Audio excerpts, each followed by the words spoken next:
Indian polity के chapter number 1 में enter करने से पहले हम लोग पढ़ते हैं प्रीएम्बल। और कोई भी किताब जब आप पढ़ते हैं तो उसमें सबसे पहले प्रीएम्बल ही पढ़ी जाती है। कॉन्स्टिट्यूशन ऑफ इंडिया क्या है ये मैं आपको बता चुका हूं। जैसे कोई भी किताब आप पढ़ रहे हैं वैसे भारत का संविधान भी एक किताब है। एक किताब के अंदर 22 चैप्टर्स हैं, 22 चैप्टर हैं और इन 22 चैप्टर्स में 395 आर्टिकल्स लिखे हुए हैं, 395 अनुच्छेद और 12 हैं अनुसूचियां। लेकिन जब आप ये किताब खोलेंगे तो इसके पहले पन्ने पर इंडेक्स की जगह पर प्रीएम्बल है। इंडेक्स फिर उसके अंदर है, दूसरे पन्ने में। प्रीएम्बल क्या है इसका बैकग्राउंड मैं आपको बता चुका हूं। किसी भी किताब का जो प्रीएम्बल है वो हमें ये बताता है कि उस किताब को कैसे पढ़ा जाए कि उसका मैक्सिमम रिजल्ट मिल सके। उसी तरीके से भारत के संविधान की प्रस्तावना हमें यह बताती है कि संविधान को कैसे पढ़ें कि वो समझ में आ जाए, या संविधान का उद्देश्य क्या है, ऑब्जेक्टिव क्या है। इसीलिए हम लोग इसको हिंदी में उद्देशिका भी कहते हैं। इसकी कहानी भी आप लोग सुन चुके हैं कि 13 दिसंबर 1946 के दिन पंडित नेहरू ने उद्देश्य प्रस्ताव पढ़ा था। बाद में वो उद्देश्य प्रस्ताव सबको इतना पसंद आया था कि उसी को उद्देशिका या प्रीएम्बल के रूप में संविधान में शामिल कर लिया गया था। हिंदी और अंग्रेजी दोनों ही माध्यमों में प्रीएम्बल आपके सामने है। अब इसको पढ़ने का तरीका क्या होता है आप समझिए। पहला शब्द जो प्रीएम्बल का है वो है वी, हम, और फिर लिखा हुआ है भारत के लोग। तो एक तरीके से यह भी कहा जा सकता है कि we is the first word of the constitution of India. हम भारत के संविधान का भी पहला शब्द है। अच्छा, यहां पे आई नहीं हो सकता था क्या? बिल्कुल हो सकता था। आई लिख देते और ये जो कॉन्स्टिट्यूशन है, ये जो प्रीएम्बल है, ये हर इंडिविजुअल को डेडिकेट हो जाती, प्रत्येक भारतीय की हो जाती। यहां पे महात्मा गांधी भी लिखा जा सकता था, उनको डेडिकेट हो जाती। क्योंकि 15 अगस्त को जब अखबार छपा 1947 में, तो याद है हेडिंग उसके ऊपर लिखी हुई थी भारत में स्वतंत्रता का मंगल प्रभात, और नीचे सब हेडिंग लिखी थी मोटी मोटी, बापू की चिर तपस्या सफल। तो ये तो माना गया ना कि बापू की तपस्या से देश को आजादी मिली है। लेकिन महात्मा गांधी का नाम भी नहीं लिखा गया। क्या किसी ईश्वर, अल्लाह, वाहेगुरु, जीसस का नाम है? नहीं, क्योंकि हम एक सेकुलर कंट्री हैं। तो जब यहां पे हम आ जाता है तो हम को एक परफेक्ट वर्ड माना गया और कहा गया कि हम रिसेंबल्स डेमोक्रेसी। लोकतंत्र का अर्थ ही है हम। यहां पे आई का कोई काम नहीं होता। आप डेमोक्रेसी पढ़ के आए, उसमें आप लोगों ने सीखा कि वनमैनशिप यहां पे नहीं है। यहां पे यूनिटी की बात होती है, इलेक्शंस की बात होती है। Election is the strongest brick of the pillar of the democracy. वो बिना हम के पॉसिबल ही नहीं है। तो जैसे ही यहां पे हम आ जाता है तो हमारा अहम अपने आप खत्म हो जाता है। We the people of India. Bharat का संविधान किसने लिखा? We the people of India, हम भारत के लोगों ने लिखा। कैसे लिखा? प्रोसेस आप लोग समझ गए कि हमने इलेक्शंस करवाए, अपने बीच में से रिप्रेजेंटेटिव चुने, फिर उन्होंने जाकर के कॉन्स्टिट्यूएंट असेंबली बनाई और फिर भारत का संविधान लिखा। यह सबको क्लियर है? अगली लाइन जो प्रीएम्बल में आती है उसका मतलब यह है कि हम भारत के लोगों ने भारत का संविधान तो बनाया, लेकिन कुछ मूलभूत बातों का उसमें ध्यान रखा गया। जैसे सबसे पहली बात यह कि हम भारत को कैसा भारत बनाना चाहते हैं। तो उसके लिए जो एलिमेंट्स हैं एक राष्ट्र के रूप में, उसकी चर्चा होनी है। तो हम भारत को कैसा भारत बनाना चाहते हैं? सबसे पहले बनाना चाहते हैं सोशलिस्ट, फिर बनाना चाहते हैं सेकुलर, और फिर बनाना चाहते हैं डेमोक्रेटिक। अगर आप लोग ये पढ़ें लाइन जो आपने लिखी है हिंदी में या इंग्लिश में, तो आता है हम भारत के लोग भारत को एक संपूर्ण प्रभुत्व संपन्न, पंथ निरपेक्ष, लोकतांत्रिक, समाजवादी गणराज्य बनाने हेतु। We the people of India having solemnly resolve to constitute India into, पहला वर्ड है सोवरिगन, दूसरा वर्ड है सेक्युलर, तीसरा वर्ड है सोशलिस्ट, चौथा वर्ड है डेमोक्रेटिक रिपब्लिक। यही तो बनाना चाहते हैं। हिंदी में भारत को संपूर्ण प्रभुत्व संपन्न बनाएंगे सबसे पहले,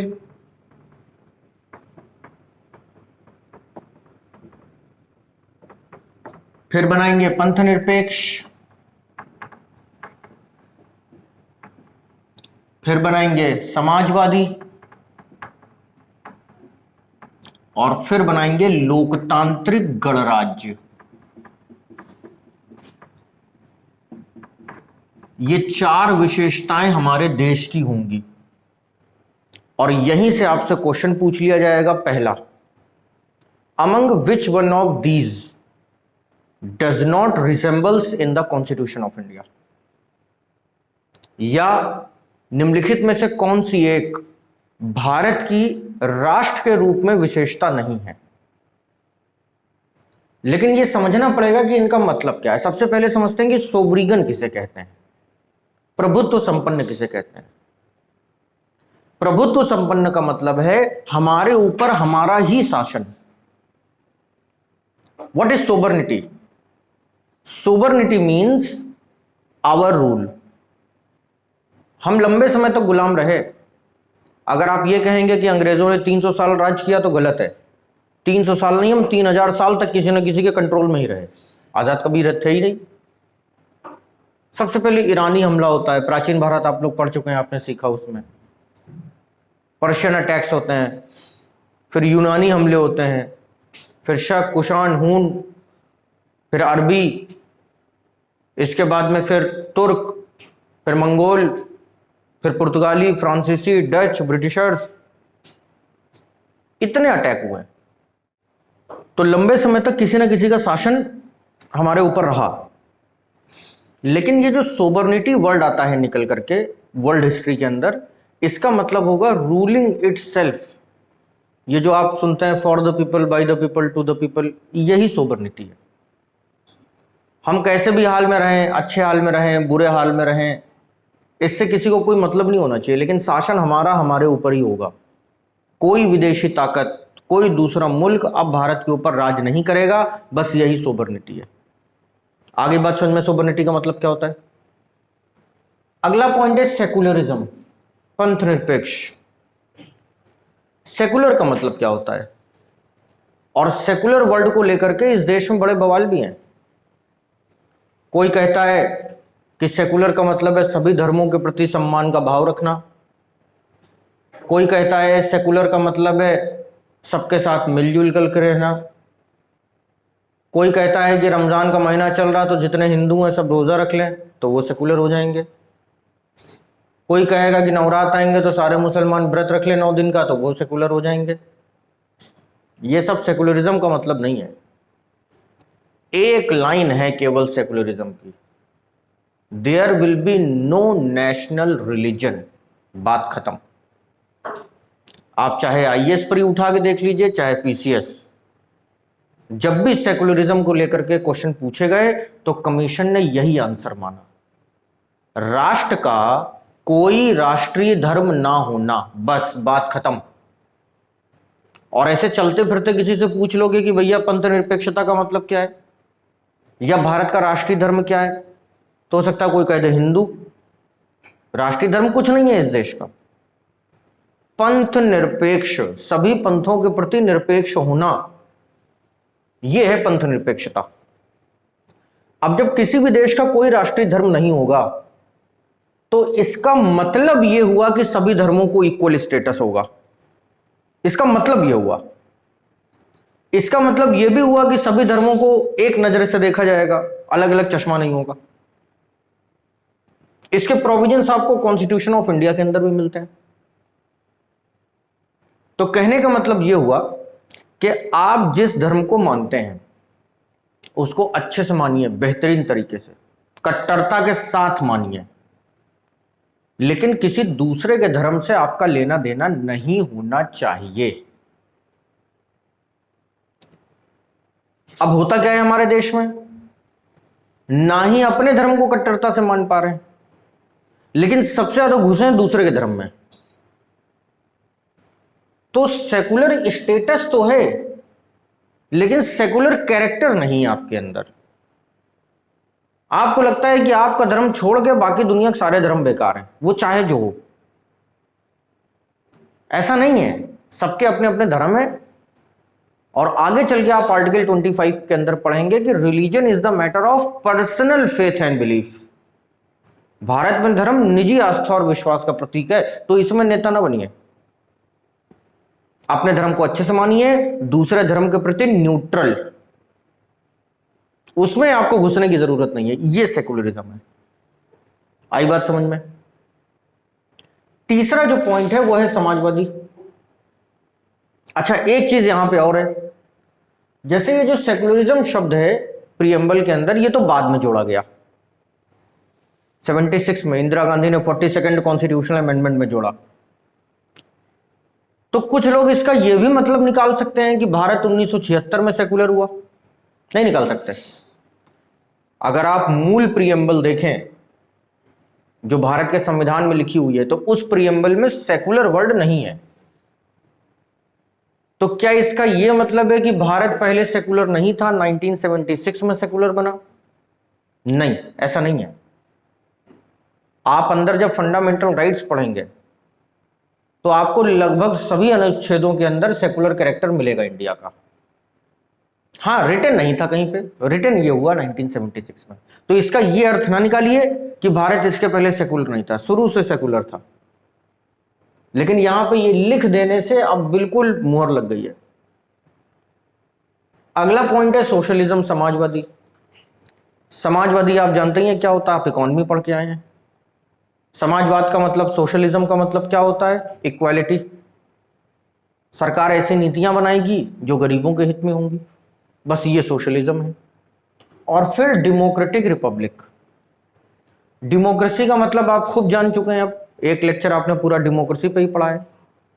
रिपब्लिक का भी मतलब जान गए, गणराज्य है हम, यानी कि राष्ट्र का जो मुखिया है वो चुना हुआ होगा। तो इस तरीके से प्रीएम्बल की ये तीसरी लाइन फिनिश होती है। क्या पढ़ा आपने, क्या लिखा? We the people of India having solemnly resolved to constitute India into sovereign, secular, socialist, democratic republic. तो भारत इन चार तत्वों से मिलकर के बनेगा। सबको अच्छे से क्लियर हो गया? अब क्वेश्चन यहां पे इस तरीके से डिजाइन हो सकता है, पहला टिपिकल एनालिटिकल क्वेश्चन कि इनका मतलब बता दो क्या होता है। और IAS pre, CDS, AFCAT, IMA, OTA, PCS तो यहीं फंसा देंगे आपको, मतलब बता दो बस क्या होता है, याद करने की आवश्यकता ही नहीं है। तो मतलब आपको क्लियर हुआ। अब दूसरा पॉइंट, इनमें से कोई एक वर्ड गायब कर देंगे और उसकी जगह एक नया वर्ड डाल के आपसे क्वेश्चन पूछेंगे कि निम्नलिखित में से कौन सा तत्व भारत के संविधान में शामिल नहीं है, या निम्नलिखित में से कौन सा तत्व भारत के संविधान में शामिल है। अगर आप बैक पेपर के ऊपर प्रैक्टिस करते हैं, प्रैक्टिस पेपर लगाते हैं, तो कई बार आपने ऐसे क्वेश्चंस देखे होंगे कि पूछा गया कि निम्नलिखित में से कौन सा शब्द भारत के संविधान में है या नहीं है। और जैसे ये क्वेश्चन बच्चे देखते हैं बिल्कुल फ्लैट हो जाते हैं। क्यों? क्योंकि उनको लगता है यार कि शब्द के लेवल पे जानकारी रखने के लिए तो पूरा संविधान रटना पड़ेगा। नहीं, ऐसा नहीं है। शब्द के लेवल पे जानकारी रखने के लिए आपको केवल प्रीएम्बल रखनी है, क्योंकि जो कुछ प्रीएम्बल में लिखा है बस वही एक्सटेंडेड फॉर्म में अंदर लिखा हुआ है, जो प्रीएम्बल में नहीं वो अंदर भी नहीं।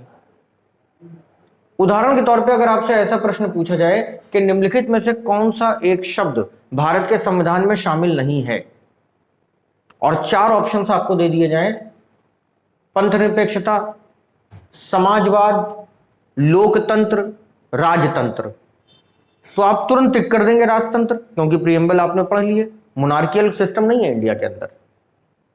तो अभी आपको आसान सवाल लग रहा होगा, लेकिन जब जाओगे पेपर देने तब ये ध्यान रह जाए तो फिर बड़ी बात होगी। क्लियर? फिर से एक बार चेक करिए, we the people of India, हम भारत के लोग, भारत को संपूर्ण प्रभुत्व संपन्न, पंथनिरपेक्ष, लोकतांत्रिक, समाजवादी गणराज्य बनाने हेतु। क्लियर? राष्ट्र की स्थापना हो गई, चार महान तत्वों से मिलकर के हमने अपने देश का निर्माण कर लिया। अब सवाल उठता है कि नागरिकों को क्या मिलेगा। आपने एक देश के रूप में तो एस्टेब्लिशमेंट पा लिया, लेकिन इस देश में रहेंगे तो सिटीजन्स को क्या मिलेगा? तो नागरिकों को हमने तीन चीजें दी हैं एज ए गिफ्ट। और ध्यान रहे, दुनिया में शायद ही भारत के अलावा कोई देश हो, जहां तक मेरी जानकारी है, ये तीन चीजें नहीं है सिटीजन्स को। सबसे पहले हमने अपने सिटीजन्स को दिया न्याय, जस्टिस। दूसरे नंबर पे हमने अपने सिटीजन्स को दी लिबर्टी, स्वतंत्रता। और तीसरे नंबर पे हमने अपने सिटीजन्स को दिया इक्वालिटी, समता या समानता। ये तीन चीजें हैं नागरिकों को, और यही तीन चीजें मुख्य तीन चीजें हैं। अगर आपको जस्टिस है अवेलेबल, अगर आपको लिबर्टी है, अगर आपको इक्वालिटी है, तो फिर किस बात की चिंता। अच्छा, एक बार इसको जरा आप रैंडमली पढ़िए, 2-3 बार अपने मन मन में पढ़िए इसको। न्याय, स्वतंत्रता, समानता, जस्टिस, लिबर्टी, इक्वालिटी। तो जब आप कई बार जस्टिस, इक्वालिटी, लिबर्टी रिपीट करते हैं तो क्या आपको कुछ याद आता है अपना स्कूल का समय, या कोई ऐसी क्लास का कोई ऐसा चैप्टर जिसमें आपने ये तीन शब्द खूब अच्छे से पढ़ रखे हों? अगर नहीं याद आता तो मैं याद दिला देता हूं। आप याद करिए क्लास 9th, और क्लास 9th में आपकी जो सोशल साइंस की किताब चला करती थी उसमें था वर्ल्ड हिस्ट्री, और वर्ल्ड हिस्ट्री का पहला ही चैप्टर होता है फ्रेंच रिवॉल्यूशन, फ्रांस की क्रांति। एक बार जोर लगाइए दिमाग पे तो आपको याद आ जाएगा कि फ्रांस की क्रांति का नारा था इक्वालिटी, लिबर्टी, फ्रेटर्निटी, स्वतंत्रता, समानता, बंधुत्व। आया याद?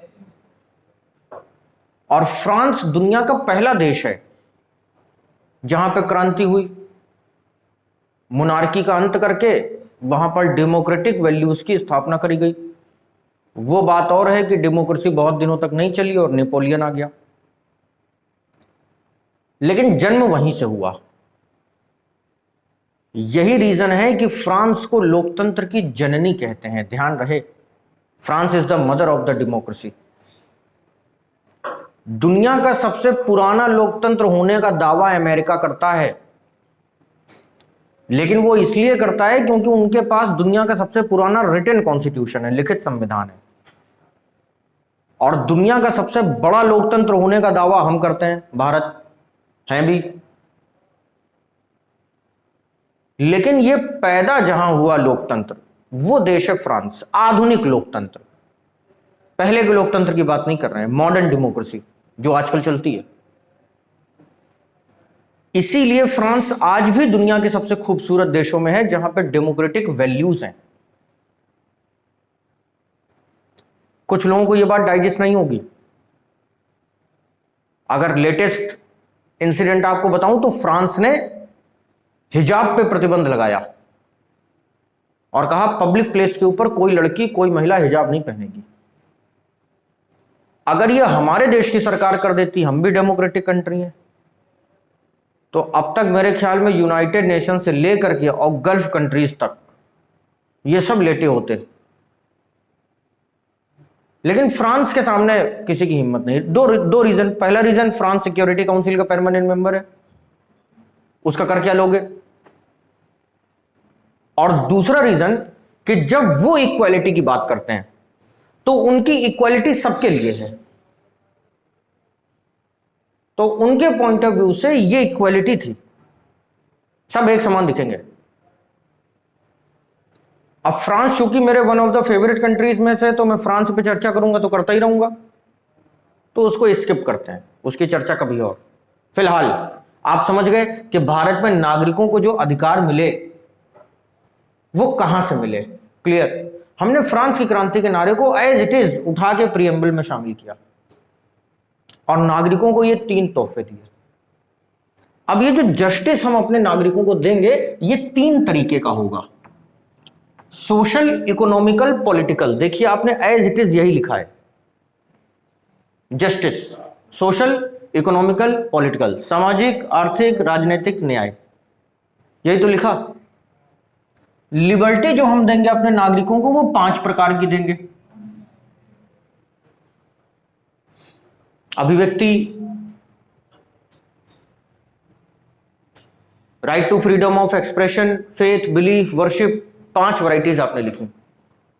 Liberty of thoughts, faith, belief, expression and worship. और जो इक्वालिटी हम देंगे अपने नागरिकों को वो 2 प्रकार की देंगे, प्रतिष्ठा, इक्वल स्टेटस एंड अपॉर्चुनिटी, अवसर की समता।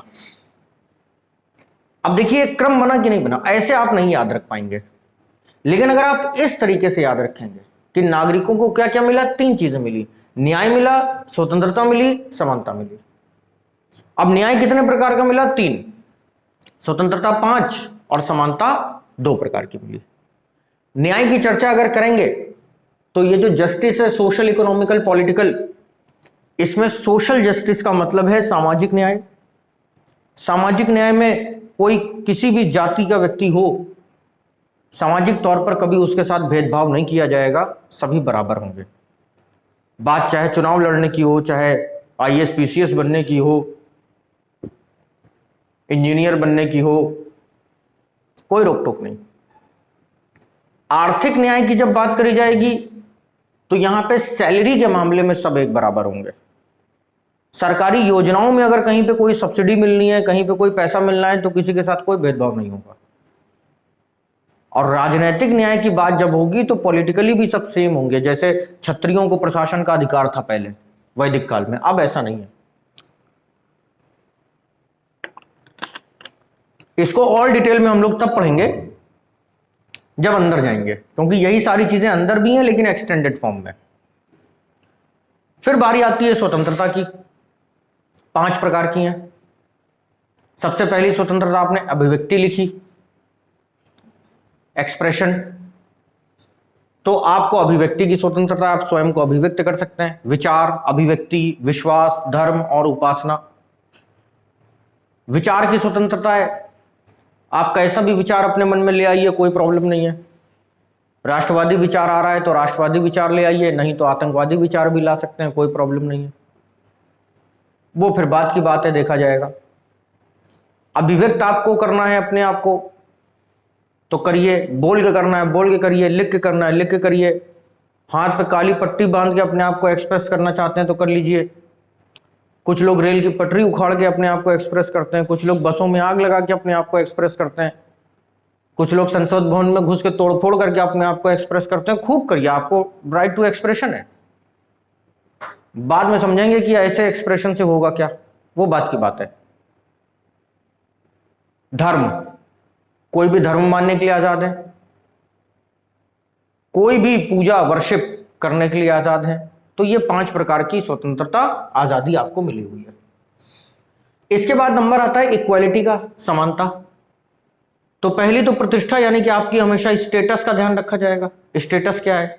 ऐसा नहीं है कि आपने ग्रुप ए का कोई एग्जाम क्वालिफाई किया और फिर सरकार आपको कुदा दे नाले में, कहे कि अब तुमको नाला साफ करना है, तुमको हम सैलरी ग्रुप ए वाली देंगे, फैसिलिटी ग्रुप ए वाली देंगे, तुमको इससे क्या मतलब कि काम क्या करना है?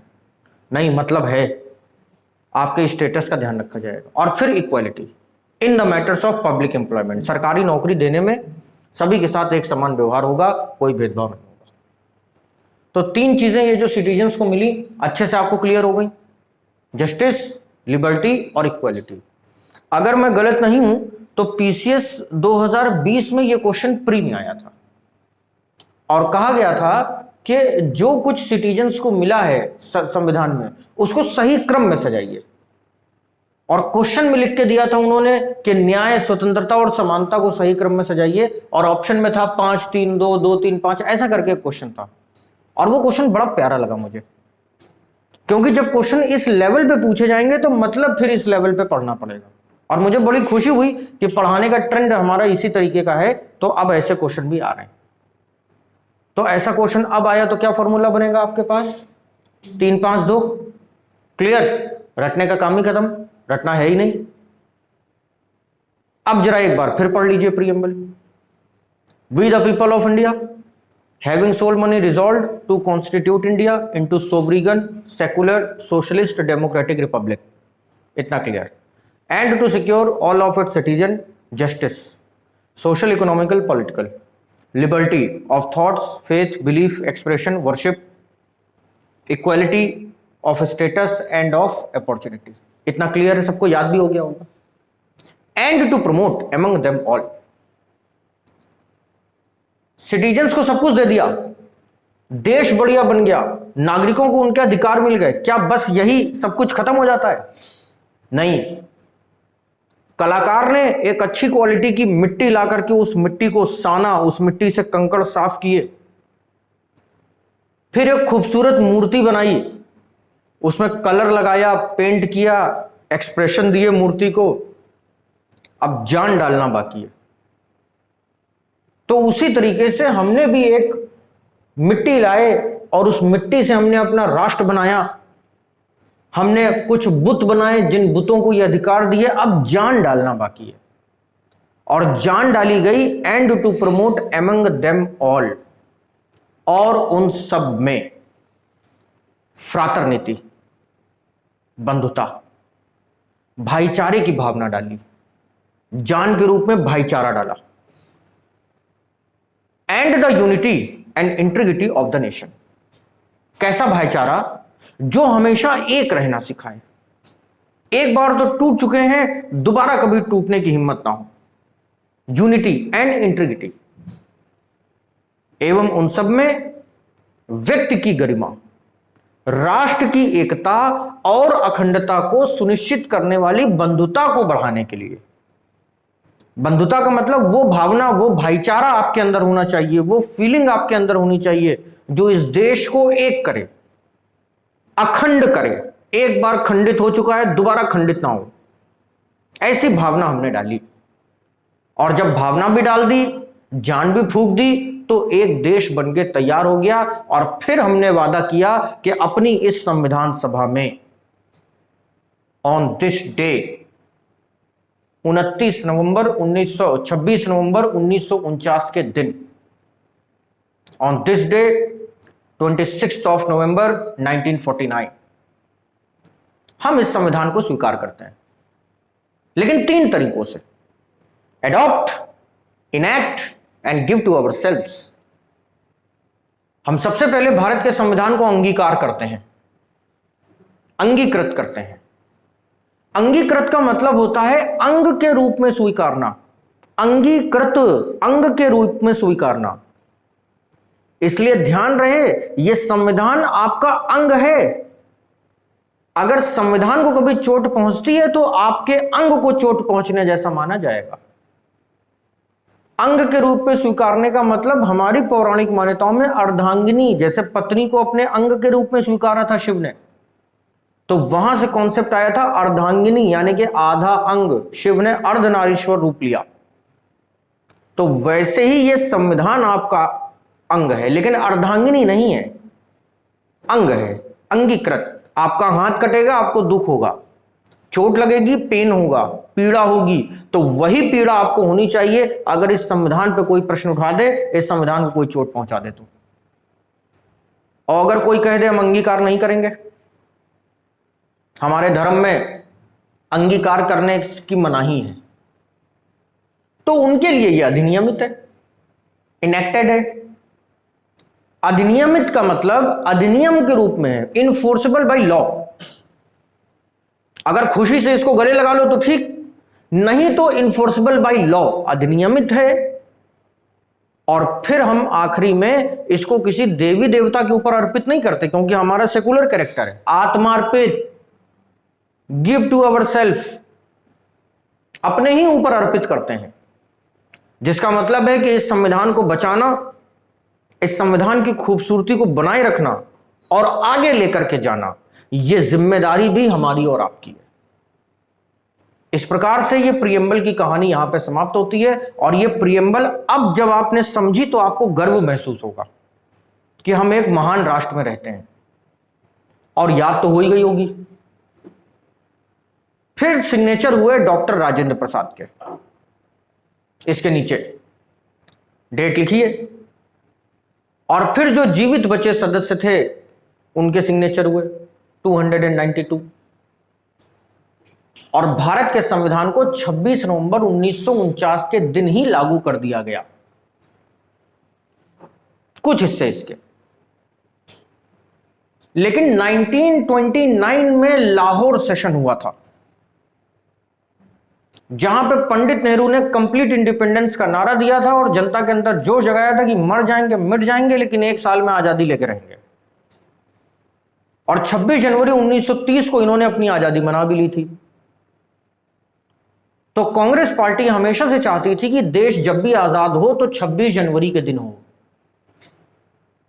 लेकिन यह हो ना सका, क्योंकि अंग्रेज चाहते थे कि सेकेंड वर्ल्ड वॉर की याद के रूप में देश आजाद करें। तो उन्होंने 15 अगस्त को कर दिया, क्योंकि 15 अगस्त को जापान ने सरेंडर किया था, तो वो भारत की आजादी भी खुशी के रूप में मनाना चाहते थे।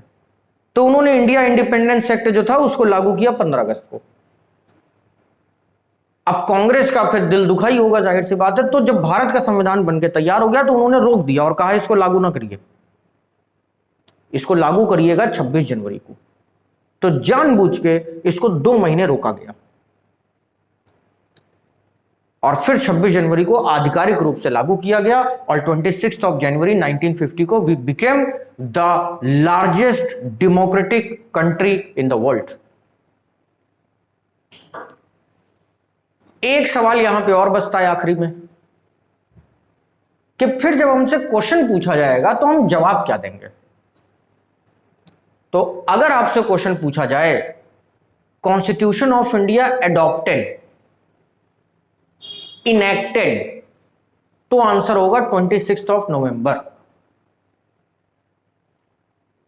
और अगर आपसे पूछा जाए constitution of India implemented, then answer will be 26 जनवरी। क्या अंतर समझ में आया? अगर कहा जाए भारत का संविधान अंगीकार कब किया गया, तो आपका जवाब होगा 26 नवंबर 1949 को। अधिनियमित कब किया गया? 26 नवंबर 1949 को। लेकिन कहा जाए लागू कब किया गया, तो 26 जनवरी 1950 को।